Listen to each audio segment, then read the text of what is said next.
Halo, selamat datang di channel Ruang Taktik. Di video kali ini, kita akan analisis laga Liverpool versus Manchester United.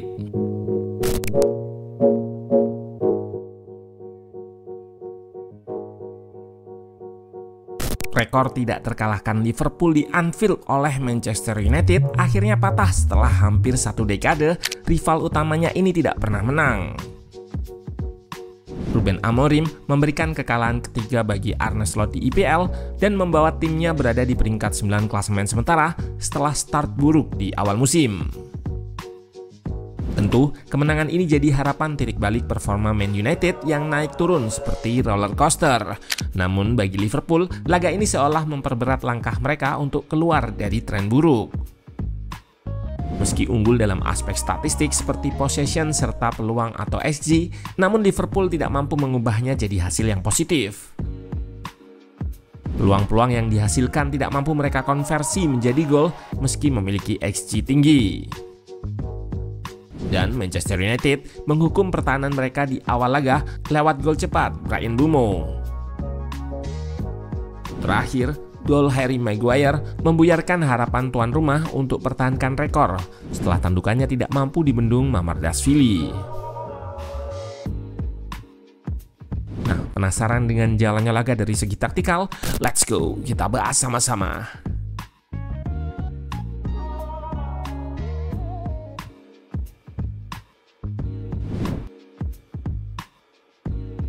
Tuan rumah Liverpool turun dengan pakemnya 4-2-3-1. Lini belakang kali ini diisi Bradley di kanan, Kerkez di kiri. Duo Van Dijk dan Konate di pos center back.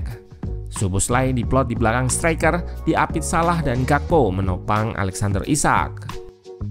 Sementara pakem 3 back masih dipakai Amorim 3-4-2-1. Posisi ujung tombak kali ini diisi Cunha yang diapit Mount dan Mbeumo. Pos double pivot diisi Casemiro dan Bruno. Ahmad kali ini isi pos wingback bersama Dalot.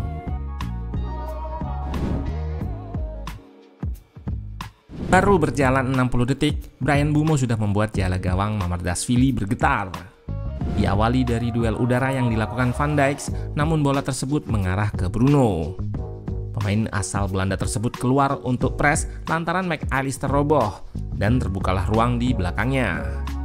Bruno berikan bola ke Ahmad di sayap dan Van Dijk hendak recovery, namun Mbeumo bergerak lebih cepat untuk ekspos ruang tersebut. Ahmad berikan assist Trivela yang disambut dengan tendangan langsung yang tidak mampu diblok Konate. Man United unggul cepat di Anfield 0-1. Jika kita lihat permasalahan backline yang digalang Van Dijk ini terjadi juga di gol versus Chelsea. Kala itu ruang di depan backline atau ruang antar lini terekspos dan tidak ada press saat back mundur, sehingga Caicedo dengan bebas lakukan shot jarak jauh. Situasi yang sama terjadi pada laga ini. Diawali Cunha yang drop dan mampu lakukan switch play ke sayap. Ahmad lakukan penetrasi yang membuat backline turun terlalu dalam. Cunha ikut menarik dua gelandang, membuka ruang bagi Bruno dari lini kedua. Sayang sepakan pemain asal Portugal ini melebar. Backline dan ruang antar lini yang kerap terekspos ini sumber masalah Liverpool.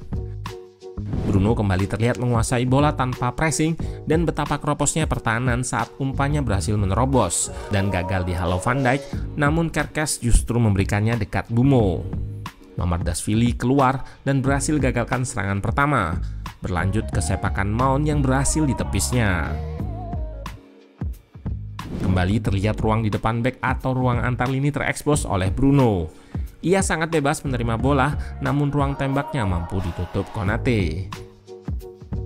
Tidak 1-2 kali saja ruang antar lini terekspos. Bruno terlihat bebas, namun sayang operan Dorgu di sini tidak akurat. Guna mengatasi hal ini, Slot harus mengotak-atik posisi dua gelandang serta winger kiri yang kehilangan Luis Diaz, di mana pemain yang dijual ke Bayern ini kerap turun membantu gelandang. Pasca unggul cepat, Bruno dan kawan-kawan langsung lebih banyak bertahan. Terlihat dari statistik mereka hanya punya 37% possession. Mereka lebih banyak menggunakan 5 back yang compact dengan shape 5-4-1. Disinilah peran Mount serta Bumo untuk bertahan lebih aktif. Shape yang mereka bawakan ini terlihat kompak di antar lininya. Ketika ada pemain kosong di luar antar lini pun, back sigap untuk press cegah pemain tersebut balik badan. Liverpool yang build up dengan 4 penyerang di sini cukup kesulitan lantaran lini tengah yang sudah kompak, serta back yang akan selalu naik mengikuti penyerang yang berusaha drop. Di sini progresi ke Isak sulit ia teruskan sebagai serangan berbahaya, lantaran Shaw mencegahnya balik badan dan langsung dikepung oleh lini tengah. Lagi-lagi terlihat Shaw yang naik mengikuti Isak yang drop. Pertahanan kompak MU ini cukup mampu meredam serangan Liverpool. Terlihat beberapa kali mereka memasang 5 penyerang di depan. Pemain sayap juga terlihat mencoba untuk menjaga kelebaran guna memecah kompaknya garis pertahanan. Namun di sini tetap saja Kerkez yang mencoba overlap untuk support tak mampu dimanfaatkan lantaran Gakpo sudah ditutup oleh Ahmad yang turun. Sang tuan rumah sempat menembus pertahanan ini ketika Konate bebas tanpa press. Ia kirimkan umpan terukur menembus pertahanan MU, namun tendangan Isak mampu digagalkan Lamens. Peluang lain diperoleh dari serangan saat transisi. Diawali dari Gravenberch yang mampu kirim bola melewati press. Meski mampu diintercept, bola second ball tidak mampu diamankan Dalo dan jatuh di kaki Szoboszlai. Pemain MU yang lakukan press di depan tadi menyisakan ruang antar lini yang sangat lebar, sehingga Salah mampu terima bola dan kirimkan umpan ke Gakpo. Winger kiri ini lakukan cut inside untuk kelabui De Ligt dan lakukan pressing yang membentur tiang. Dari serangan bertubi-tubi Liverpool, pertahanan MU baru bobol pada menit 77. Problemnya ada di koordinasi antar pemain saat bertahan. Di sini di mana Ekitike yang sudah dikeroyok mampu lepas. Kegagalan ini berujung pada bebasnya Chiesa di sisi kanan. Lalu ia dengan segera kirimkan cross datar yang disambar oleh Gakpo.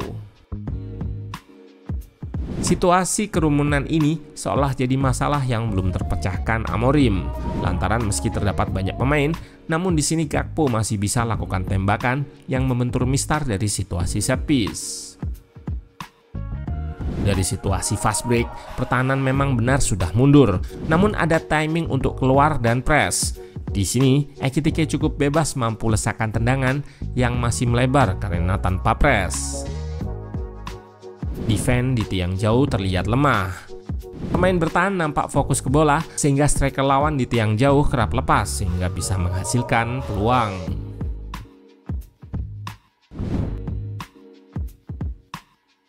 Trio starter yang dipasang Amorim memang cukup membuat tanda tanya lantaran dicadangkannya Benjamin Sesko. Namun idenya adalah second ball. Yap, jika kita lihat, gol pertama juga berawal dari Bumo, Van Dijk dan McAllister yang berakhir pada second ball di kaki Bruno. Serangan direct long ball kerap dilancarkan bukan untuk menang duel udara, namun menang bola muntah setelahnya atau second ball yang dimenangkan De Ligt lanjut ke Ahmad. Ahmad adalah senjata rahasia di wingback kanan. Ia lanjutkan serangan ke Bumo saat pertahanan Liverpool belum terbentuk sempurna. Cunha memanfaatkan hal tersebut dan lakukan crossing yang masih bisa digagalkan kiper. Terlihat kembali dari duel atas yang second ball-nya mampu dimenangkan oleh sang tamu dan bisa membuat Bumo langsung berhadapan dengan back. Namun kali ini dia miss pass. Situasi yang sama, duel udara, second ball, lalu jadi peluang. Kali ini Maguire mampu menangkan duel di mana bola mengarah ke Sesko yang dilanjutkan operan kombinasi dengan Bruno. Sesko kirimkan terobosan ke Cunha, namun sepakannya masih diblok. Dari sepakan tersebut terjadi corner yang dikonversikan menjadi gol. Set piece MU memang membaik di musim ini. Diawali shot corner Bruno yang berakhir dengan dibloknya tendangan Bumo. Bola muntah berhasil Bruno kirimkan langsung ke tiang jauh di mana terdapat 3 pemain dan Maguire mampu menyambar dengan tandukan terarah membenamkan Liverpool di Anfield, kandangnya sendiri. Set piece MU ini kembali mengancam saat crossing Bumo berhasil ditanduk De Ligt namun kurang sempurna. Overall, laga ini cukup terbuka lantaran kelemahan kedua tim yang masih terlihat jelas dan mampu saling diekspos. MU keluar jadi pemenang lantaran lebih klinis dan bisa gagalkan beberapa peluang. Lamens kali ini layak dinobatkan sebagai man of the match. Apakah ini akan jadi titik balik pasukan Amorim? Patut kita tunggu.